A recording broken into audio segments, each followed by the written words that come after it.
लंका विजय के बाद अयोध्या में प्रभु श्री राम का भव्य राजतिलक समारोह चल रहा था।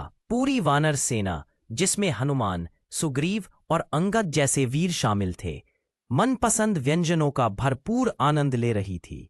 उत्सव के इसी माहौल में राजा जनक का एक दूत अयोध्या पहुंचा। संदेश था कि बहुत दिन हो गए, जनकपुर राम जी और किशोरी सीता जी के दर्शन लाभ से वंचित है। जनक जी ने पूरे परिवार और इष्ट मित्रों सहित सभी को जनकपुर पधारने का न्योता दिया।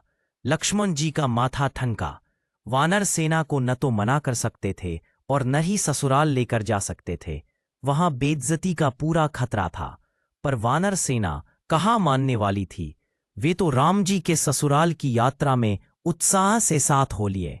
राम जी ने स्थिति को समझते हुए सबसे बुजुर्ग और ज्ञानी पात्र जामवंत रीछ को वानर सेना की मर्यादा संभालने की जिम्मेदारी सौंप दी। जनकपुर में राम परिवार का भव्य स्वागत हुआ। इसके बाद स्वादिष्ट भोजन की पंगत लगी। भोजन परोसा गया, लेकिन वानरों ने मर्यादा बनाए रखने की कसम खाई थी, इसलिए सबकी निगाहें सिर्फ जामवंत पर टिकी थीं। जामवंत ने बाएं देखा तो सारे वानरों ने बाएं देखा।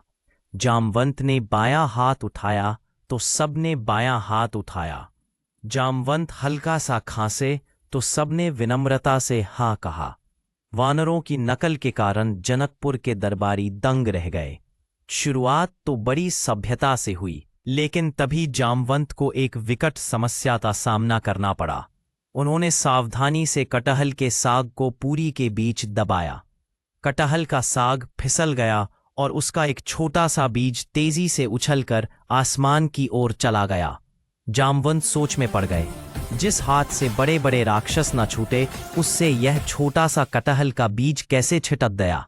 अगर यह बीज ऊपर से गिरकर किसी दरबारी की थाली में गिर गया तो जनकपुर में भयंकर जग हसाई तय है।